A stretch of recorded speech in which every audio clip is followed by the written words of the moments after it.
Weekend. Have an absolutely fantastic one. We'll see you next week.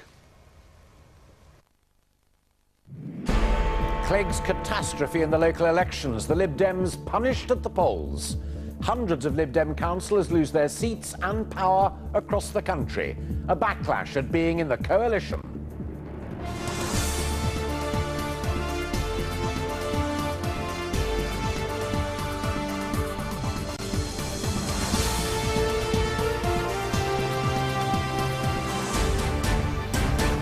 This is the ITV News at 6:30 with Alistair Stewart and Julie Etchingham. Tonight, counting in the referendum on the voting system is underway, and it looks like that too will be a defeat for Mr Clegg. Also tonight, a seismic shift in Scottish politics as the SNP wins a majority in Parliament. Could it lead to a breakup of the UK? Guilty the men behind a paedophile porn ring that traded millions of pictures and abused hundreds of children. And the verdicts on the July 7th bombings and the lessons learned which could keep us safer. Good evening. Humiliating, a good kicking, a real knock. There was no positive spin to put on the Lib Dems' punishment at the polls today. They were the main losers in the biggest snapshot of voters' opinion since the general election. It was the party's worst ever showing in local elections and led to calls from some Lib Dem council leaders for Nick Clegg to stand down. And when results of the alternative vote referendum are released later, he's likely to come under even greater pressure. In the English local elections, the Lib Dems' vote collapsed. Labour and even the Tories made gains. The Lib Dems have lost at least 625 seats by the latest count, and with it, control of many councils in the north, including Nick Clegg's constituency base of Sheffield. In the Scottish Parliament, the SNP became the first party to win a clear majority with 69 seats. It meant a drubbing for Labour. The party's leader in Scotland is standing down. Labour did better in elections for the Welsh Assembly. They fell just one seat short of an outright majority, with 30 seats. Their gains were made mainly at the expense of their former coalition partners, Plaid Cymru. The Conservatives will be happy with a surprise second place, but there was more misery for the Lib Dems. Nick Clegg's party appears to be bearing the brunt of dissatisfaction with the coalition government just 1 year after the general election. With them weakened, what could this mean for future cooperation with the Conservatives? Here's our political editor, Tom Bradby. Whichever way you cut it, this was, for the Lib Dems, a night to forget. If this is what being in government is about, their faces seem to say, I can live without it. From count to count, city to city, and candidate to candidate, the shotgun marriage with the Tories had never felt more awkward. And it wasn't long before some started to draw a simple conclusion. Clegg must go. I think that Nick Clegg is now discredited as a national leader of a political party, and that in order for the Liberal Democrats to start to rebuild from this position, we need a new leader. So I'm calling on him to resign as party leader. If that was not a unique sentiment, Nick Clegg remains in a relatively strong position since there is no obvious alternative candidate or strategy. But he did look as if he'd taken a heavy blow. In politics, as in life, sometimes you get these big ups and downs, and we have taken a real knock last night, and we will need to learn the lessons from what we heard on the doorstep. But we need to get up, dust ourselves down and move on, because we've got a really big job to do. We need to provide optimism, hope and jobs for people up and down the country. It may be up to the Tories now, who frankly did fight the AV referendum in a slightly underhand way, to make amends. But the idea of Cameron making concessions does not appeal to his backbenchers at all. I just think it's an absurd idea to say you've been thrashed in the polls, you're the minority member of the government, and you're suddenly going to get policies that favour you. I mean, that you've been rejected by the voters, you lost ground in the general election. No, I mean, I think that would be an appalling idea, and I just can't see it happening at all. Every election has its moments, but few beat this. Up in Bury, after a dead heat and 3 recounts, they chose to draw lots. Now there's a voting reform that might really catch on. The days of the happy marriage in the Rose Garden do now seem far off. If it appeared a love match then, or at least a genuine friendship, they do now look like a couple staying together for the sake of the kids. But how much difference that's really going to make to the rest of us remains to be seen. Tom Bradby, ITV News, in Westminster.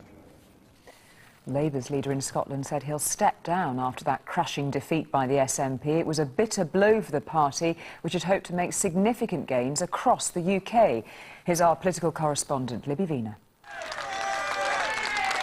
Back in power in Sheffield and a hug from Harriet Harman. But are voters really ready to embrace Labour again? In Gravesham in Kent, where they took control from the Conservatives, there was evidence of a revival, enough at least to have Ed Miliband talking of a comeback.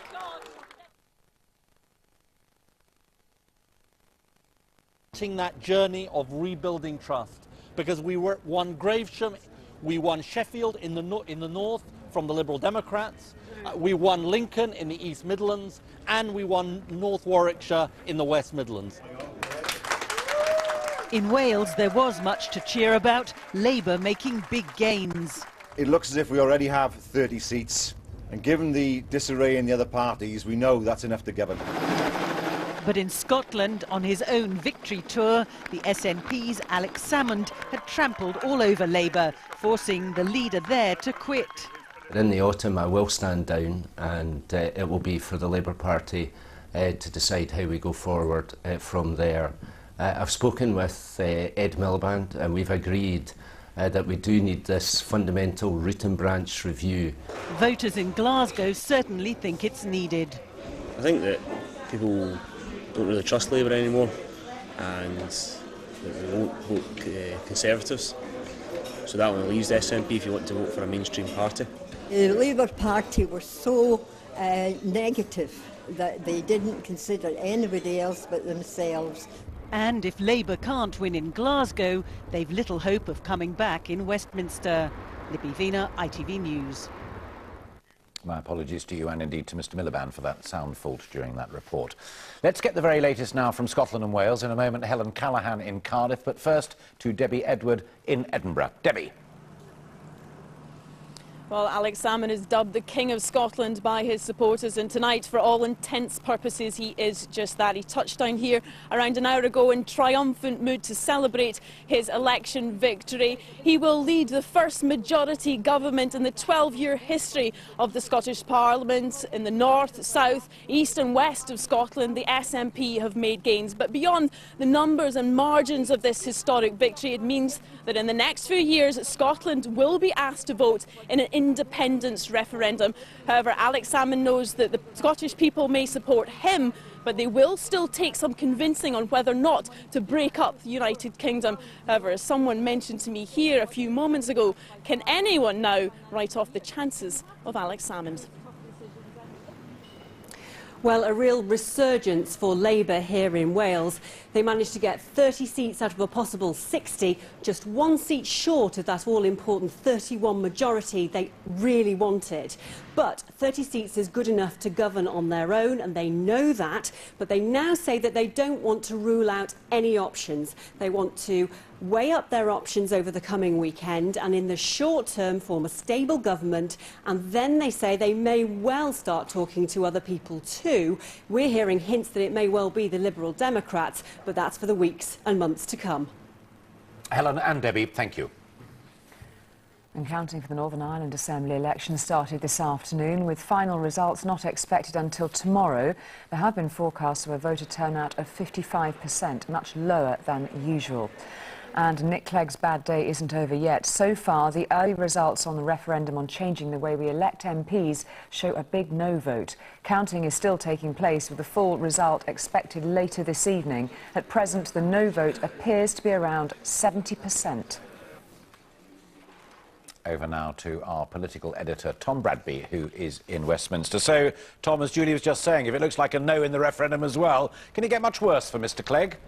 It probably can, and it's certainly true to say, though, that he is becoming a whipping boy in a slightly extraordinary sense, I think, out there in the public. There's no doubt left-of-centre voters are very angry with him. A lot of them say they feel betrayed, that he went into a coalition with the Tories. Having said that, to be fair to Mr Clegg, I think that's a bit unreasonable. If you'd watched any news bulletin during the election campaign, this was the only subject. We pressed him again and again. He was very clear. He would support the party with the most seats and the most votes, and that only ever looked like being the Tories. So, you know, I think he might feel that it's all gone a little bit far, and over time people will take a more reasonable perspective. I think it's certainly true to say that for the Lib Dems themselves there is really no alternative strategy. What else are they going to do? It won't get any better for them if they walk out, probably, so there's little choice but to keep their heads down, get on with it, and hope that come the election they will get some credit for keeping the coalition in a more centrist position. I think there are also questions tonight though for Ed Miliband. I've just been talking to quite a lot of Labour grandees today. They are really pretty upset with Ed Miliband, feel it was you know, very bad to lose Scotland, and yes, he did okay in the rest of the country, but they felt he put himself on the wrong side in the AV referendum too. So I'm not suggesting there's a disaster there, but I think certainly a lot of them are saying if this is repeated the next time there are local elections, there'll be very real questions for him. Tom, thank you. Well, we're taking a break now, but still to come.